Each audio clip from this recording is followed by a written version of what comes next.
गंभीरम शेषय्या, जिनको प्रथम व्यक्ति के रूप में भगवान से क्रमबद्ध रूप से आध्यात्मिक अभ्यास संबंधी प्रश्न पूछने एवं उत्तर प्राप्त करने का श्रेय जाता है, वह आरंभ से ही श्री भगवान रमण महर्षि जी से मार्गदर्शन प्राप्त करने जाते रहे। वे राम के परम भक्त थे तथा राम नाम का निरंतर जाप करते थे। योग का अध्ययन उनका प्रिय विषय था। उन्होंने राजयोग एवं ज्ञान योग पर स्वामी विवेकानंद जी के दिए गए भाषणों को पढ़ा था। इन्हें समझ न पाने की स्थिति में वे स्वामी जी के पास पहुँचे तथा अपनी परेशानी व्यक्त की। स्वामी जी ने उन पुस्तकों का अवलोकन किया। पुस्तकों के सार तथा उसके संबंध में पूछे गए प्रश्नों के उत्तरों को स्वामी ने तमिल में लिख कर दिया। शेषय्या के पास स्वामी जी द्वारा 1903 और 1907 में लिखे गए उत्तरों का एक संकलन था, जिसकी नकल उन्होंने एक नोटबुक में कर ली। शेषय्या जब दिवंगत हुए तो वह नोटबुक तथा कुछ कागज सुरक्षित अपने भाई जीव कृष्णा अय्यर के पास छोड़ गए। इन लिखित कागजों एवं नोटबुक के सहयोग से विचार संग्रह सेल्फ इंक्वायरी पुस्तक तैयार हुई, जिसे स्वामी जी द्वारा सर्वप्रथम दिए गए उपदेश का सार माना जाता है। आत्म अन्वेषण। शिष्य: गुरुदेव, दुख रहित शाश्वत आनंद की अवस्था प्राप्त करने के क्या साधन हैं? महर्षि जी: वेदों की घोषणा है कि जहाँ भी शरीर है वहाँ दुख है। इसके अतिरिक्त सभी व्यक्ति का अनुभव भी यही है। इसीलिए अपने स्वयं की प्रकृति का अन्वेषण करना चाहिए, जो सदैव शरीर से रहित है। व्यक्ति को उस अवस्था में रहना चाहिए। उस आनंद की अवस्था प्राप्त करने का यही तरीका है। शिष्य: यह कहने से क्या आशय है कि मनुष्य को अपने स्वयं की वास्तविक प्रकृति का अन्वेषण करना और उसे समझना चाहिए? महर्षि जी: मैं गया, मैं आया, मैं था, मैंने किया जैसे अनुभव स्वाभाविक रूप से हर किसी को होते हैं। इन अनुभवों से क्या यह दृष्टिगोचर नहीं होता कि उन विभिन्न क्रियाओं का आधार मैं चेतना है?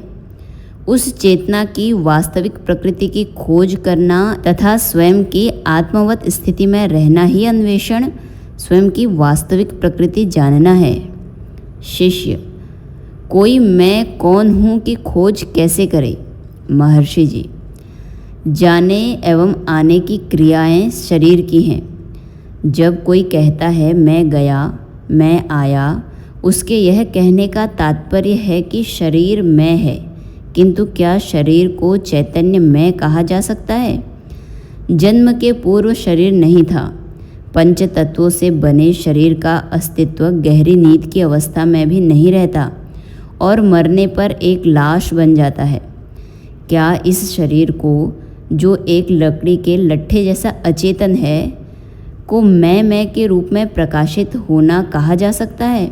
इसीलिए मैं संबोधन से सर्वप्रथम शरीर में उदित होने वाली चेतना के विभिन्न नाम दिए गए हैं, जैसे तारबोधम, अहंकार, अविद्या, माया, अशुद्धि तथा व्यक्तिगत जीव। क्या इसकी खोज किए बिना हम रह सकते हैं? क्या इस खोज में प्रायश्चित द्वारा हमारे पापों की मुक्ति नहीं है? जैसा कि सभी शास्त्र घोषणा करते हैं कि अहंकार का नष्ट होना ही मुक्ति है। इसीलिए शव शरीर को बिना मैं का उच्चारण किए शव जैसे रहने देकर एकाग्रता पूर्वक खोज करनी चाहिए कि यह क्या है जो मैं के रूप में उदित होता है।